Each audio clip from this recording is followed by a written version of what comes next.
enough about my pathetic life. Jeff, all right, I don't need to ask you to spell your name or do the whole chief, what your role is. Everyone knows who you are.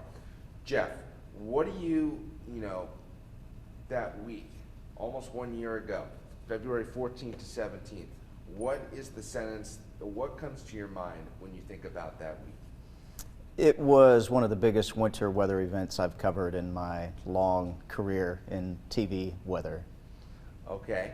And, for a lot of people wondering, what kind of came together during that week to just create a unique situation? You're talking about, the coldest morning in 91 years, back-to-back winter storms. Just getting one winter storm in a season is a lot. Kind of what meteorologically came together to cause this? Well, we had the perfect setup for getting winter weather and extreme cold. Here in the Arklatex, we had cold air that was already in place. We had a developing storm system that had just the right track through our region to give us winter precipitation. And in order to get the really cold temperatures around here, you have to have a couple things. You have to have snow on the ground, and you have to have a cold air mass in place and at least some period of clear skies during the overnight hours. And we had that all come together, giving us that coldest weather that we'd seen here in more than 90 years. Yeah, and when did realize, you and I, we both saw the signs kind of leading up to it. When did it kind of pop in your mind like, hey, this is going to be something that the people in the Arklatex are never going to forget weather-wise? Was there sort of a moment? Was there a certain data set that came in that kind of really was like, okay, this is really going to be something memorable? I think when we started to see that it was going to be a 1-2 punch, that it was not just going to be one winter storm, that we were going to have two coming in within a few days, which is just highly unusual to see around here. And when you were realizing that, what type of concern did you have for people in the community? Because obviously, and this is something that was a learning experience for me, living really truly in the Deep South for the first time in my life, we don't have the infrastructure to handle that type. So what was kind of running through your mind in terms of how to prepare people for what the ordeal that they were going to deal with really over the week, in some cases almost 10 days? Oh, it's important to let people know what the impacts are going to be. And around here, we just don't have the ability to clear the roads.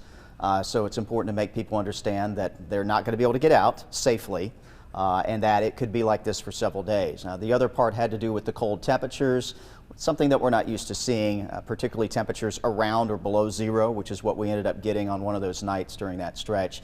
And we just don't have the insulation in a lot of homes to prepare for that. And that was a concern, and why we gave people the first alert that there were probably going to be problems with frozen pipes, and that was a big problem here across a large part of the area.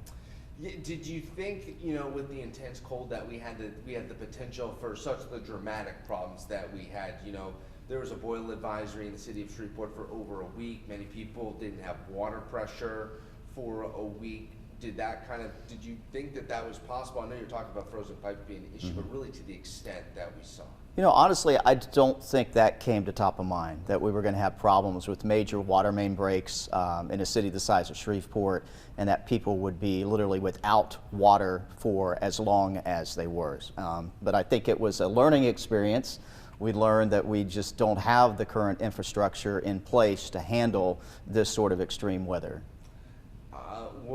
What type of difficult moments did you have for you? I know you've got a truck, Jeff. Did you have any issues getting in here ever to the station? I personally had difficulties. I couldn't get in one morning because even with my girlfriend's SUV, I couldn't make it happen. Did you have any type of travel issues at all? Were you snowed in with Boomer at any point?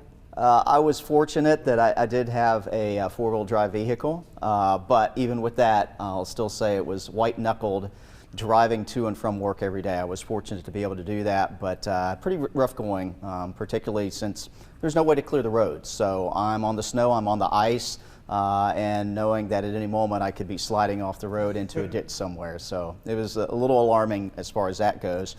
And with the cold weather, that was also worrisome for me as well. In my home, the water heater is in the attic. So that means I have plumbing running in my attic. I eventually, on that coldest night, I put a thermometer up in my attic just to keep track of the temperature. Not that that was going to help me do anything if pipes up there froze. But that coldest morning, it got down to just 0.2 degrees above freezing in my attic. So I was that close to maybe having some frozen pipes in my attic, which would have been a huge mess. Wow. that is incredible. But I was going to say, you know, the chief meteorologist is always prepared for all situations. I think you might be. Are you the only person here at KSLA that has an all-wheel drive vehicle? There are probably some others that do, Okay. but fortunate that I had that. Otherwise, I would have been spending some nights here. So I know there were a lot of people here at the station that spent at least a couple nights here.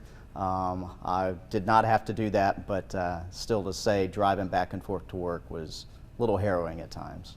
Yeah, you and me both, my man. So now that we've kind of put that in a rear view mirror, do you think about what type of potential for us ever seeing that type of setup again ever happening in the Arklatex?